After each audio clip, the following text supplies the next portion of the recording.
महाराज जी, कबीर साहब जी कहते हैं, पोथी पढ़ पढ़ जग मुआ, पंडित भया ना कोई, ढाई आखर प्रेम के पढ़े सो पंडित होई। महाराज जी, इसमें बाबा क्या कहना चाहते हैं? बाबा कह रहे हैं कि खूब शास्त्रों का ज्ञान है, लेकिन भगवान से प्रेम नहीं हुआ तो ज्ञान किस काम का। मान लो 18 पुराण कंठस्थ हैं, चारों वेद कंठस्थ हैं, और भगवान से प्रीति नहीं हुई या आत्म प्रेम जागृत नहीं हुआ, तत्वबोध नहीं हुआ, फायदा क्या हुआ? सब पढ़े हैं। अब जैसे गधे की पीठ में चाहे ईंट लाद दो, चाहे चंदन लाद दो, चाहे वेद लाद दो, उसको केवल भार वहन करना है।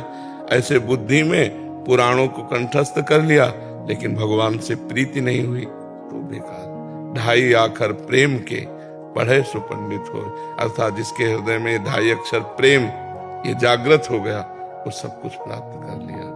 तो गुरु जी, यहाँ पर प्रेम क्या इंसानों से भी तात्पर्य है कि सिर्फ ईश्वर से ही?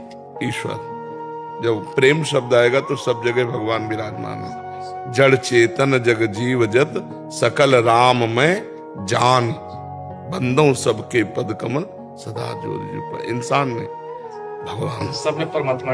हाँ, सब परमात्मा ही है, सब में परमात्मा विराजमान है। एक शब्द हल्का हो गया, लेकिन गरु शब्द इससे कि सब परमात्मा ही है।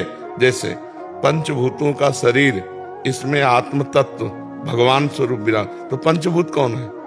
ये भी तो भगवान है, परमात्मा ही। हाँ, तो सब परमात्मा ही है। ऐसा जिसको ज्ञान हो गया है और सबको परमात्मा स्वरूप देखता है, वही असली विद्वान है। विद्या विनय संपन्ने ब्राह्मणे गविहस्तनी, स्वनीचय सुपाके चा पंडिता समदर्शिना। पंडित माने ज्ञानी, वही पंडित है जो सब में समदर्शन करता है एकमात्र भगवान का। कुत्ते में, हाथी में, चांडाल में, ब्राह्मण में, सब में वो एक ही परमात्मा को जो देखता है, वही उत्तम ज्ञानी। बात समझ रहे ला? वो नाटक कर रहा, जगन नाटक वही भवा। एक परमात्मा इतने रूप धारण करके अलग अलग नाटक कर रहा। पहचान लो तो मुक्त हो जाओगे, नहीं पहचाने तो गए। कोई सूझ वाली आंख ने पहचान की कि कण कण में झांकी भगवान की। अगर पहचान लो तो मुक्त हो गए, नहीं पहचान लिए तो बंधन को प्राप्त हो गए। हाँ, गेम है, संसार एक गेम है। हाँ, खेल में अगर निपुणता पूर्वक पार कर जाओ तो जीवन मुक्त महापुरुष हो गए, नहीं फंस गए तो फिर आवागमन, फिर भटको। पुनरपि जननम पुनरपि मरणम पुनरपि जननी जठरे सैनम।